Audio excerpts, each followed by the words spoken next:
Klublardan danışmış. Biz daha çox illərlə mən də ən çox tənqid edənlərdən oluram AFFA-nı, federasiyanı, amma düşünürəm ki, elə federasiyanın uğursuzluq idarə etməsinin fonunda klublar da sanki gizlənirlər, klublarda da problemlər az deyil. Məsələn, agentliklə bağlı danışmışkən biz məsələn agentlik deyəndə daha çox futbolçu transferini özünüz də qeyd etdiyiniz kimi, amma həm də agentlik klublarla işləməlidir, federasiyalarla işləməlidir. Sanki bizdə bu mədəniyyət ümumiyyətlə yoxdur. Necə düşünürsünüz? Formalaşdırmaq çətin görünür, yoxsa qarşınıza qoyduğunuz hədəflərdən biridir? Gözəl sualdır. Əslində yenə burada agentin 4 dənə müştərisi var da, belə deyək. Oyunçu, məşqçi, klub və federasiyalarda.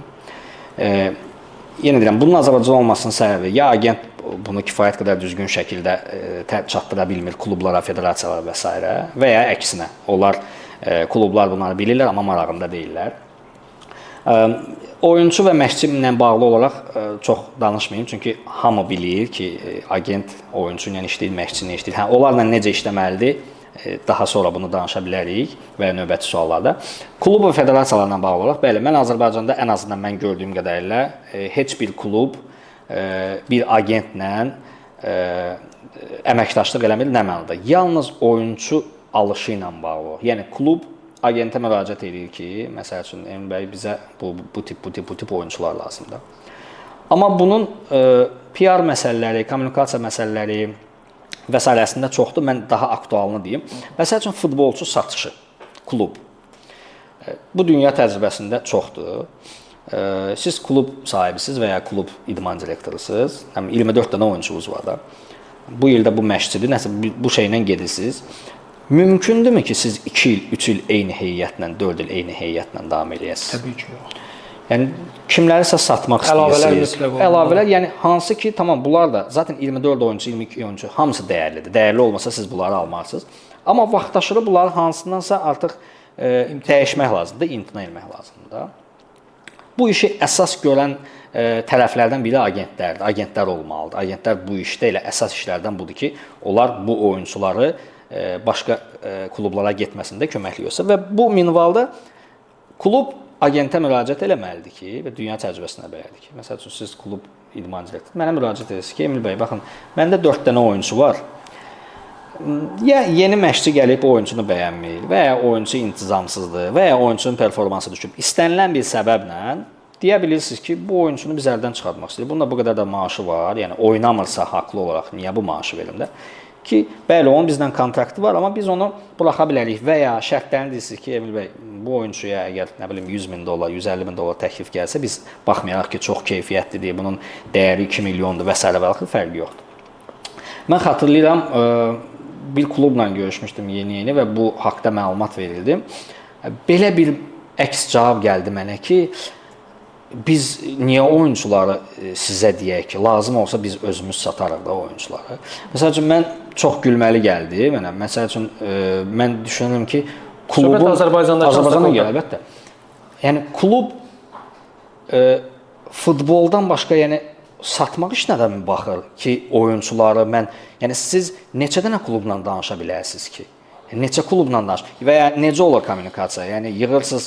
Məsəl üçün də filan komandadan yığırsınız ki, məndə Emil adlı bir oyuncu var, onu istəyərsən və s. Deyək ki, bunu elədiniz. Neçə dəfə eləyə bilərsiniz bunu? Yəni, neçə klubla eləyə bilərsiniz bunu? Həm də nə qədər peşəkardır? Nə qədər peşəkardır, əlbəttə. Yəni, bunun yolu odur ki, siz agentlərə, söhbət mənə yox, çağırırsınız işlədiyiniz əməkdaşların agentlərinizə. Deyirsiniz ki, baxın, bu oyuncular var. Bizim üçün dəyərli oyunculardır, amma bunlar gələn il bizim proyektdə, bizim layihəmizdə görünmür. Və müqavilələri də var. Bunlara xahiş edirəm bir təklif gətirin. Çünki sonda sözü onsuz da klub bildirir. Mən bunun səbəbini də özüm üçün fikirləşmişəm ki, nəyə görə bu belədir? Bir gülməli bir tendensiya da var. Bəlkə də bu mənim baxışımdır, bəlkə də yanlış olar. Klublar agentləri özlərinə rəqib kimi görürlər. Yəni klub düşünür ki, bu oyunçu mənimdir, yox, agenti də var, bu oyunçu ondur. Yəni mən elə bu efir vasitəsilə də oyunçunun ümumiyyətlə müqaviləyə əsasən sahibi klubdur. Yəni son söz klubundur. Klub nə desə, buraxırsa oyunçu gedir, buraxmırsa getmir. Və ya neçəyə onu satmaq istəyirsə, yəni son söz klubdur.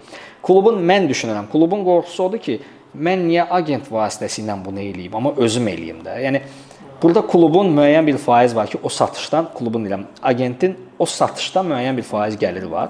Amma o klubun bu işə xərcləyəcəyi saatlardan dəfələrlə aşağıdır və daha peşəkardır. Onsuz da gələn təklifləri sonda klub dəyərləndirir. 50 dənə təklif gələ bilər, klub sonda deyə bilər ki, yox. Bununla da bağlı. Yəni klub siz nədən çəkinirsiniz ki? İtirəcəyiniz nə var? Həm də burada bir subordinasiya qaydasını saxlamış olursunuz. Klub, futbolçu, agent. Bəli. Təsəvvür edin ki, yəni siz 10 dənə, 15 dənə klubla bir-bir yazışmalısınız. Artıq burada bir biznes məsələsi, ticarət məsələsi ortaya çıxır. Bu işi görənlər var və daha peşəkardırlar və siz bu futbolçunu 2 dənə klubla danışa bilərsiniz. Amma mənim əlaqələrim tutaq ki 20 dənə klublandır. Mənim başqa partnyorum olan agentin növbəti 20 dənə klubu var, danışdığı və ya yaxın münasibətli. Onun dostunun 20 dənə agentlərdən söhbət edir. Yəni belə bu networking vasitəsilə, yəni 200 dənə, 500 dənə, 300 dənə klub və ayrı-ayrı qitələrə də hətta, yəni Avropaya, Asiya futbolu inkişaf eləyir, Ərəbistan və s. axır. Yəni bu xətt var da, yəni bu networking var. Bunu niyə məhdudlaşdırırsınız? Nəyə görə mən belə düşünürəm, yenə də subyektiv kimi, bəlkə də yanlışdır. Nəyə görə klublar düşünür ki, niyə agentlər vasitəsilə eləyək? Məncə onun arxasında həm də dayanan bir səbəb, siz daha yaxşı bilərsiniz, amma mən kənardan görünəndə futbolçuya daha çox hökmranlıq etməkdən irəli gəlir. Birbaşa futbolçu ilə kontakt olursan. O müqavilə məsələlərində, şərtlər məsələsində, detallar məsələsində agent təbii ki, daha bilgilidir, agent daha professional və peşəkar yanaşır məsələyə. Təbii ki, bu da bəzən klublar üçün sərfəli olmur. Amma bu ən çox düşünən futbolçulara lazımdır ki, istənilən problemlərin biri var futbolçu, həm etik olaraq davranış qaydaları var ki, təbii ki, demirik futbolçular davranış qaydalarını bilmir, amma biri var ki, futbolçu əsəbi tonda gəlib, əsəbi olduğu zamanda gəlib rəhbəriyyə iradını bildirər. Bir də var ki, bunu istədiyi formada öz agenti ilə rahat danışa bilər və agenti o fikirləri korrekt edib daha yaxşı formada kluba çatdırıb o problemləri çözə bilər. Zaman-zaman da bizim klublarda bu problemlər olur. Tamamilə doğrudur. Yəni biri var ki, sən hər hansı bir yanlış fikir gedib birbaşa klubla danışırsan, amma bir də var ki, sən agentin vasitəsilə onu danışanda zaten sənin səhifin öncədən bilinə bilər də ki, yox bu yanlışdır, sənin bu tavrın və ya sənin bu dediklərin yanlışdır və ya ümumiyyətlə bu qayda pozuntusudur, ümumiyyətlə hüquq pozuntusudur. Sən bunu eləsən kluba qarşı klubun hüququnu pozursan və s. axır. Hökmranlıq məsələsinə gələndə düzdür bu sözdən artıq çox istifadə elədim. Təəssüf ki məsələsi. Təəssüf ki, bəli, nədənsə, amma burada biraz qəti fikir bildirməliyəm. Çünki bu Azərbaycanda birbaşa ilə futbolçunun, agentin inkişafına birbaşa təsir edən şeydir. Ona görə bunu qətiyyətlə bildirməliyəm. Klublar oyunçuyla danışanda belə bir fikir ifadə edirlər. Agentin varsa gəlmə. Agentin varsa biz işləyə bilməyəcəyik və ya agentinlə danış özün, amma sonra özün gəl və s. Tamam. Tərəf olmasın. Bunu başa düşmək olur. Tutaq ki, məntiqi olaraq birinci ağla nə gəlir? Agent üçün ayrılan müəyyən komissiya var. O komissiyadan yəni də ödəniş eləmək istəmir. Azərbaycan reallığında danışanda deyək ki, bunu məntiqi qəbul eləmək olar. Amma təsəvvür edin ki, mən bildirirəm ki, və ya agent bildirir ki, okey, mən komissiya istəmirəm. İstəmirəm komissiya. Sadəcə oyunçumu təmsil eləmək istəyirəm.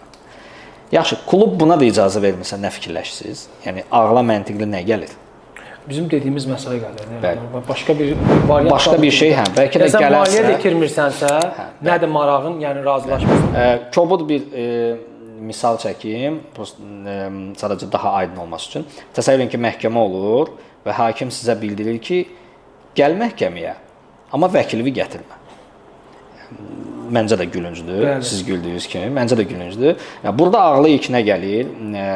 Oyunçu ilə, yəni oyunçunun müqavilə şərtləri, oyunçunun hüquqları, ümumiyyətlə oyunçu öz hüquqlarını, yəni belə deyək də basic hüquqlarını bilir, amma o qədər FIFA qaydalarında o qədər şey var ki, o bilmir və nəinki bilmir, bilməməlidir. Məsuliyyətində deyil. Yəni oyunçu taktikanı bilməlidir, topu vurmağı bilməlidir, topu çıxartmağı bilməlidir. Nə bilim, orta necə qaldırmaq lazım. Bu şeyləri bilməlidir, taktik şeyləri bilməlidir. Bunları bilməli deyil. Sırf bunun üçün agent lazım. Həm də vaxtını buna xərcləməli deyil, deyilmi? Yəni mən xərcləmişəm və ya mənim kimilər tutaq ki də xərcləyiblər də. Bunu nəyə görə agent olmasın ki?